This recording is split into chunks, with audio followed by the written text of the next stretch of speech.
Constructor غصے سے چنگھاڑتے ہوئے، آج سے تو کام سے فارغ ہے، آئندہ یہاں کام کرنے نہ آنا، یہاں سے چلا جا اور کسی دوسرے کو بیوقوف بنا۔ انہوں نے کہا، اللہ تجھے سلامت رکھے، میرا گمان یہ تھا کہ آپ آ کر کام دیکھیں گے اور جو کمی رہ گئی ہے اس کے متعلق ہدایات دیں گے اور میرے حال پر ترس کھائیں گے، لیکن میں سمجھتا ہوں کہ آپ نے ابھی تک نماز بھی ادا نہیں کی اور کام بھی نہیں دیکھا۔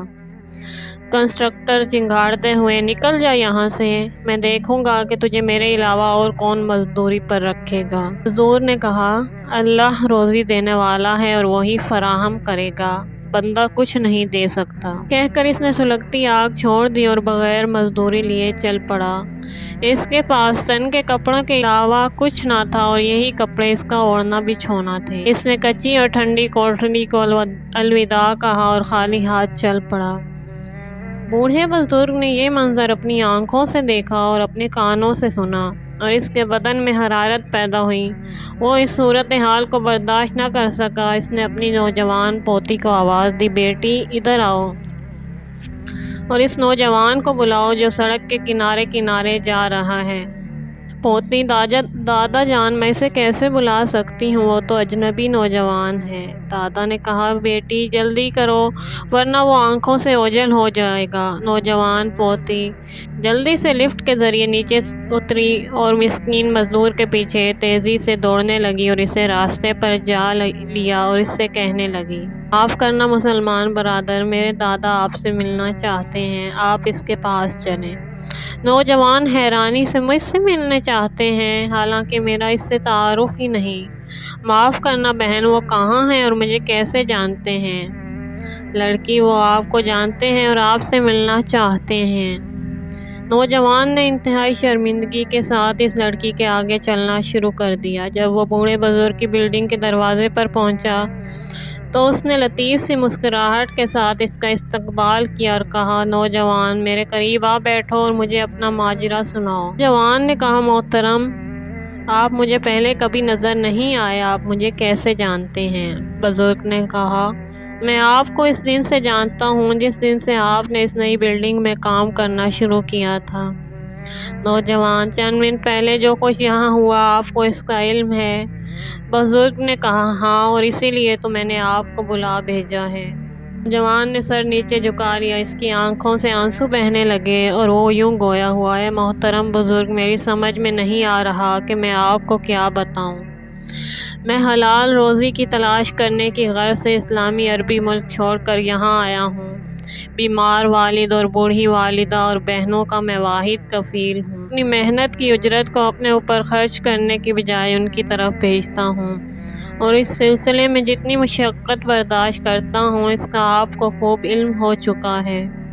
مجھے اس سلسلے میں جتنی مشقت اٹھانی پڑتی ہے اس کا شکوہ کرنا حرام سمجھتا ہوں، لیکن مجھے دکھ اس بات کا ہے کہ اس طرح سے حلال روزی کمانے والے کو حقارت کی نگاہ سے دیکھا جاتا ہے اور یہ گھٹیا سلوک کرنے والے کوئی کافر یا ملحد نہیں بلکہ ہمارے مسلمان سیٹھ ہی ہیں۔ محترم بزرگ، اگر میں حرام طریقے سے روزی کمانا چاہتا تو مجھے وہ سہولت میسر آ سکتی تھی کہ بہت سارے منشیات فروشوں نے منشیات فروخت کرنے کے عوض مجھے بھاری بھرکم رقم اور مراعات کا لالچ دیا، اور کتنی ساری بدکار عورتوں نے مجھے ورغلا کر اللہ کی اطاعت سے پھیرنا چاہا، لیکن میں نے ان کے ہاتھ جھڑک دیے، اور کتنے سارے ڈاکوؤں نے مجھے مالداروں کے مال اور ان کی عزتوں پر ڈاکہ ڈالنے کی ترغیب دی اور مجھے اپنا ساتھی بنانا چاہا، لیکن میں ان کا ساتھی نہ بنا، اور جب کبھی وہ مجھے ملتے تو میں ان سے کترا کر اللہ کے گھر میں عبادت کے لیے چلا جاتا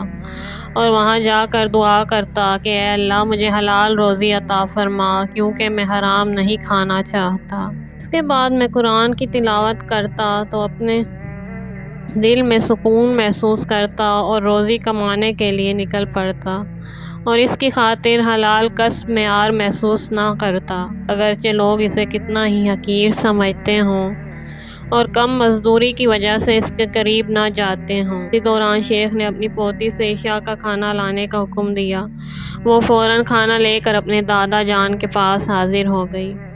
حالانکہ وہ اجنبی نوجوان کی اپنے گھر میں موجودگی کی وجہ سے پریشان بھی تھی، لیکن شیخ نے نوجوان مزدور کو اپنے ساتھ کھانا تناول کرنے کی دعوت دی۔ جب نوجوان نے کھانا کھا لیا تو اللہ کا شکر ادا کیا اور واپس جانے کی اجازت طلب کی، لیکن شیخ نے اسے اپنے پاس بٹھا لیا اور اس سے میٹھی اور نرم گفتگو کرتے ہوئے کہا، اے نوجوان، تو نے جو یہ باتیں کی ہیں اگر سچ اور حق ہیں تو بہترین مسلمان ہے، اور میں چاہتا ہوں کہ تیرے ساتھ رشتہ داری قائم کر لوں۔ نوجوان نے یہ سنا تو اس کا منہ کھلا رہ گیا، کیونکہ نہ تو اس کے پاس کوئی اعلیٰ تعلیمی ڈگری تھی اور نہ اس کے پاس دولت کے انبار تھے، نہ ہی وہ کسی اعلیٰ ادنیٰ درجے کی کوٹھی کا مالک تھا اور نہ ہی اس کا کنبہ قبیلہ یہاں موجود تھا۔ اس نے نہایت حیرانی سے پوچھا، اے شیخ، آپ کس سے میری شادی کرنا چاہتے ہیں؟ شیخ نے کہا، اے میرے بیٹے، دنیا کے زیب و زینت پر تفاخر نے انسانوں کی قدر و قیمت مٹا دی ہے، جس کی پاداش میں اللہ نے ہمیں بھلا دیا ہے۔ اے میرے بیٹے، میں تیری شادی اپنی پوتی سے کرنا چاہتا ہوں تاکہ وہ اس دنیا میں تیری تنہائی اور وحشت میں تیری معاون ہو۔ نوجوان اس کو یوں سن رہا تھا گویا وہ خواب دیکھ رہا ہو۔ اس نے اپنی آنکھوں پر اچھی طرح ہاتھ پھیرا اور اسے حقیقت سمجھتے ہوئے بولا، یہ کیسے اور کہاں اور کب ہوگا؟ شیخ نے کہا، انشاءاللہ صبح ہم رجسٹرار کو بلا کر رجسٹر کروا لیں، آپ یہیں رات بسر کریں، لیکن عقد سے پہلے لڑکی سے اس کی موافقت ضروری ہے۔ اس کے بعد شیخ نے اپنی پوتی کو بلایا اور پوچھا، بیٹی، اس نوجوان سے شادی کے متعلق تیری کیا رائے ہے؟ اس نے حیا سے اپنی نگاہیں زمین پر گاڑ دیں اور خاموشی سے رضامندی کا اظہار کر دیا۔